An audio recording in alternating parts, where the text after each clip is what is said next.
In today's video, we're going to be running through my team selection ahead of Game Week 7. We're also going to be discussing all the key data you need to make the best decisions this game week and discussing my transfer plans for the upcoming game weeks.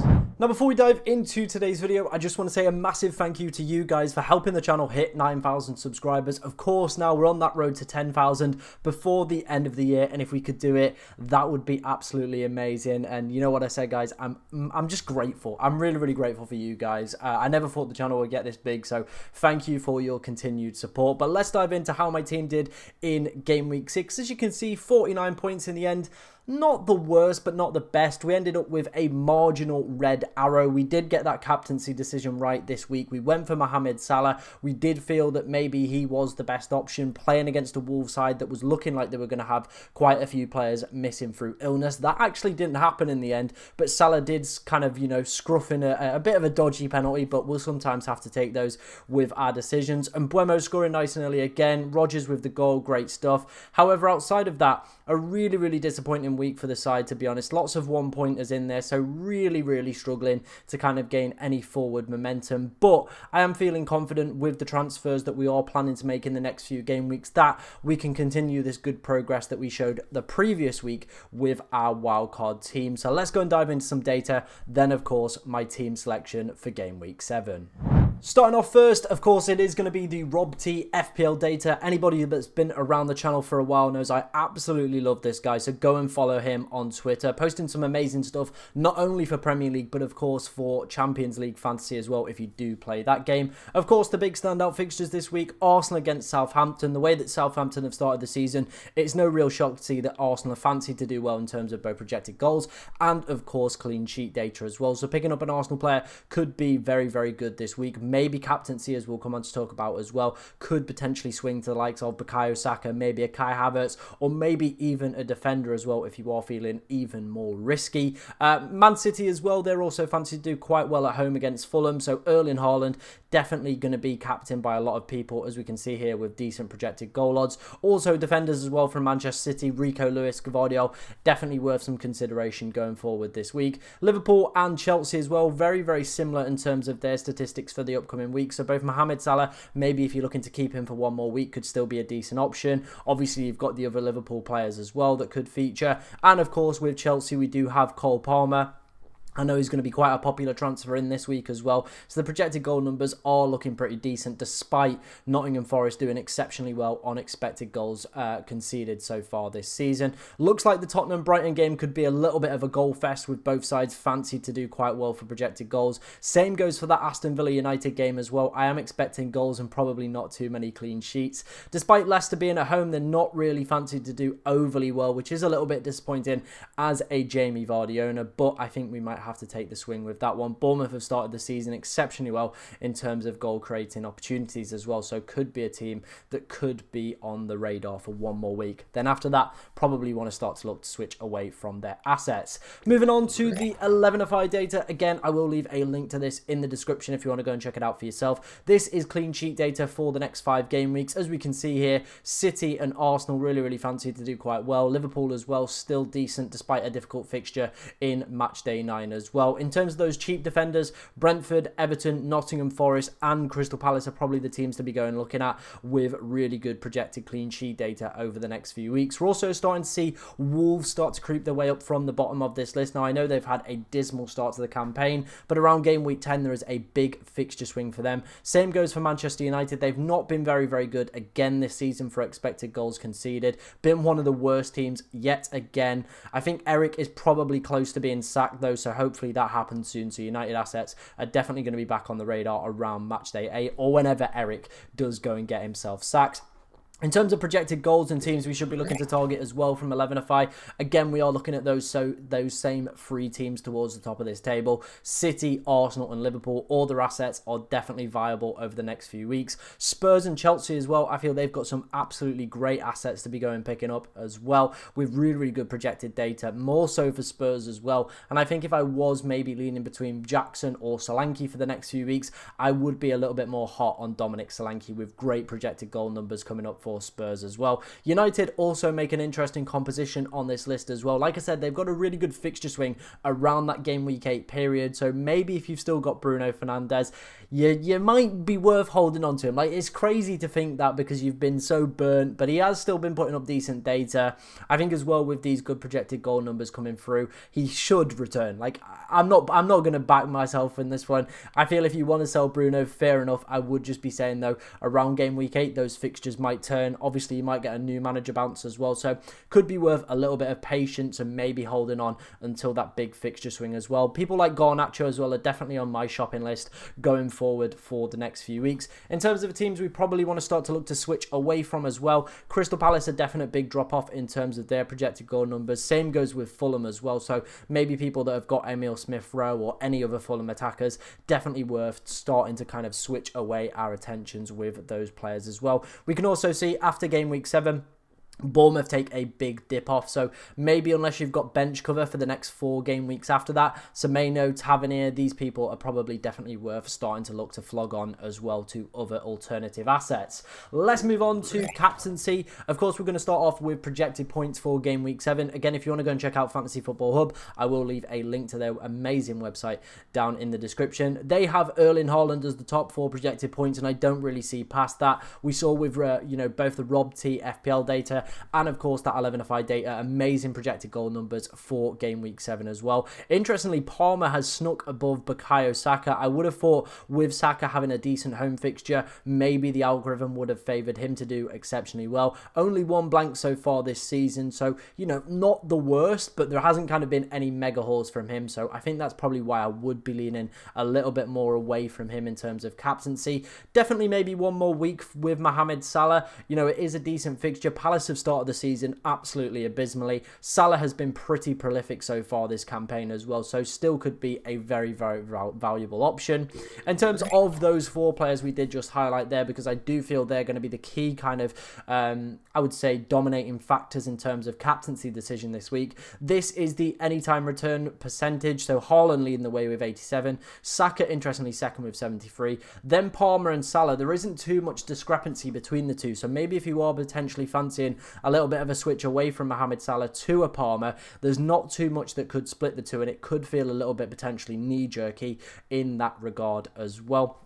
Haaland's also got the best percentage chance of a brace and of course of scoring as well, so I think that's probably where we're going to be looking in terms of captaincy for me. I don't think you can look against going him at home against Fulham. He only played around 60 minutes in the Champions League yesterday as well, so it does bode well for his minutes and kind of injury doubts towards the weekend as well. And then finally finishing up, one thing I do think that maybe could put me off going for Erling Haaland and maybe looking elsewhere. As we can see here, this is the expected goals conceded so far this season. Now, only 6 game weeks, not the biggest data sample size, but we are starting to see which defenses to be targeting and which ones are probably worth avoiding. And as we can see, Fulham are actually 5th on this list. They've actually, not kept too many clean sheets, but their expected goal numbers, they're not giving up too many big opportunities. Now, they haven't really had anyone, I would say, massive come to Craven Cottage or, played anyone away so far. So there is still room for this to maneuver about, and I feel around game week 20 we'll get a better picture once everybody's kind of played everybody. People, I would say some teams have not played big boys and some have, so it is going to look a little bit more skewed towards certain teams, but that would probably be the only thing maybe putting me off going for Erling Haaland, is the fact that Fulham have started the season exceptionally well in terms of those expected goals conceded. And as we can see, Southampton up there, with 11%. So that bodes extremely well for obviously people that are, maybe thinking about a Bukayo Saka one as well, with really, really good projected kind of clean sheets there. Brighton and Palace, pretty much neck and neck. So between Salah and Palmer, again, there's no kind of discrepancy here if you wanted to pick between the two either. Those two are extremely tight for this week. But then obviously looking at Manchester United, maybe if you've got some Aston Villa assets as well, probably worth playing this week, the likes of Morgan Rogers and of course Watkins. I know it's flagged as a difficult fixture. However, looking at this expected goals conceded, looking at the performances and the fact that Erik ten Hag might be on the way out and players might down tools, it could be worth just still starting those Aston Villa assets. That was, of course, the data roundup you need for game week 7. Let's move on to my team selection and, of course, identifying my captain for this game week. Okay, the moment you have all been waiting for, let's dive into my team selection ahead of Game Week 7. Starting off in goal, it is going to be Raya. Fabianski isn't playing, so of course we're going to go for Raya. As we saw with the Rob T FPL data, it is also fancying Arsenal with a 55% chance of a clean sheet this game week as well. So hopefully he can manage to keep one this week and not bottle it like they did against Leicester. In terms of the back line, it is a little bit weak, I would say, this week. Mikolenko against Newcastle. Again, looking at that Rob T FPL data, there's not too much that I can really do with any of my kind of cheap defenders, to be honest. Robertson away at Palace is probably the best one, and where we're expecting a clean sheet so far this season. He keeps getting into the right positions and keeps looking like he's almost going to score. I know exactly what's going to happen. We're going to look to obviously start to remove him, and that is where, of course, he will then, of course, just naturally go and score or keep a clean sheet or do something mega like that. But he's in here for another week with that decent clean sheet data. And then, of course, I have gone for Ezri Konsa. I think he is the best defender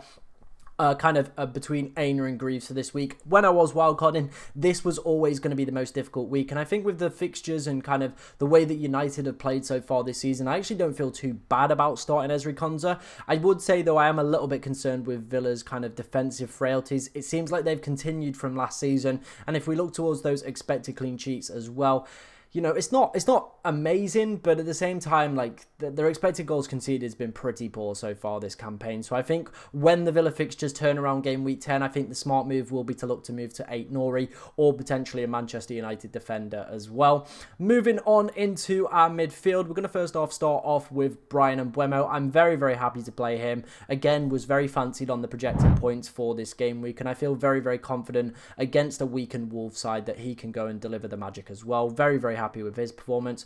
Morgan Rogers, again, like I said, the United at the moment seem like they're slowly doing what United always do, and they're derailing their season. And I feel like a Villa side that are very, very cohesive, very, very put together, could absolutely go and smash Manchester United this week. And I feel Morgan Rogers has certainly delivered. All the haters that were kind of giving content creators kind of, you know, bit of shit in the comments, really. No other way of putting it. You're starting to go a little bit quiet now, aren't you? You know, he's got 2 assists, a goal in his past 3 games. Like I said, I would have been happy with 3 attacking returns from 6 games. He's already delivered that. And for his price point, there is nobody else putting up these numbers. So I think people that were doubting us and kind of, you know, hating on content creators for picking Rodgers, yeah, you know, you've gone a little bit quiet now, lads. So, you know, maybe shush a little bit.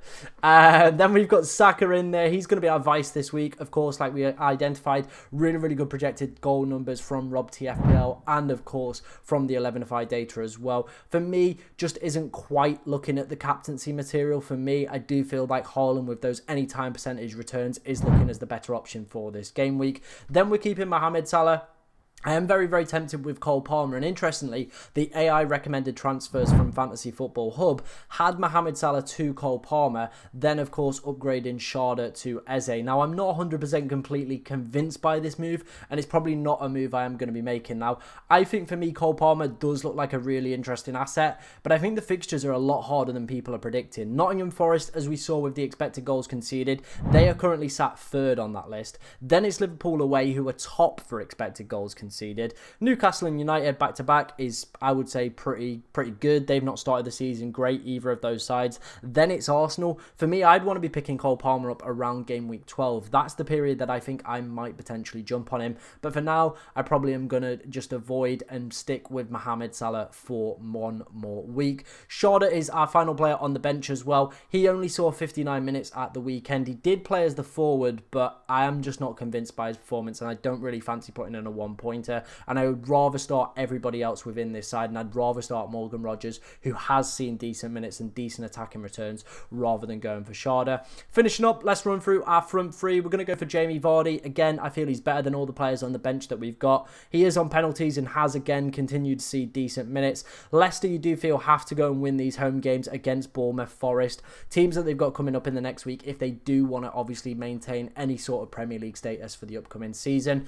Calvert-Lewin, man, this guy's continuing to put in the data but dodging points, isn't he, since we brought him in? But again, this Everton run is absolutely ridiculous. Newcastle, Ipswich, Fulham, Southampton, West Ham, Brentford. It's an incredible run, and I do feel he will start to pick up some attacking returns along that way. Hopefully, this week could be one of those weeks as well. Then, of course, finishing up the side, we do have Erling Haaland. He's got the armband for this week, and I'm feeling very, very good about that. Like I said, the only concern I would have was, of course, with Fulham being one of the best teams for XG conceded. Outside of that, though, I feel he is a really, really strong candidate, a magnet for points this game week. What I wanted to identify, of course, with you guys was my transfer plans for the upcoming game weeks. Now, of course, we're not going to make a transfer this week, so that means next week we have 3 transfers, and this is what I'm currently lining up. I was really impressed with Phil Foden last night. I think with the KDB injury, it does mean that Foden could potentially start to see some Premier League games. And if we look at those Manchester City fixtures as well, hopefully you guys can see those. Yes, you can. Wolves, Southampton, Bournemouth, Brighton. I would probably even play him in the Spurs game, so we could keep him on until that point. Or we could swap him around game week 11, like I said, jumping on that Cole Palmer bandwagon around then as well. And then same goes with Garnacho, getting rid of Sharda and bringing in Garnacho for this United run of Brentford, West Ham, Chelsea, Leicester, Ipswich and Everton could be fantastic, and maybe at that point as well we could get a new manager balance as well for this Manchester United side. In terms of other players that we're probably going to start to look to shift off very, very soon, I think Robertson's probably time is going to be up within the side as well. Jamie Vardy in the next few weeks as well will also be a player that we will starting to be looked to offload, and I am very, very tempted if, you know, he's not looking sharp, or maybe Calvert-Lewin's still not looking sharp, to potentially use some of that money we have saved to go and pick up somebody like a Dominic Solanke with great fixtures and great projected goals coming up for Spurs as well. They're also top over the opening couple game weeks for non-penalty projected goals over that expected goals, over the opening couple game weeks. So they've been really, really good and really, really creative in front of goal. That was my team selection and transfer plans ahead of game week 7. Let me know if you've got any questions about your team in the comments. But thank you very much for watching today, ladies and gentlemen, and good luck in game week 7.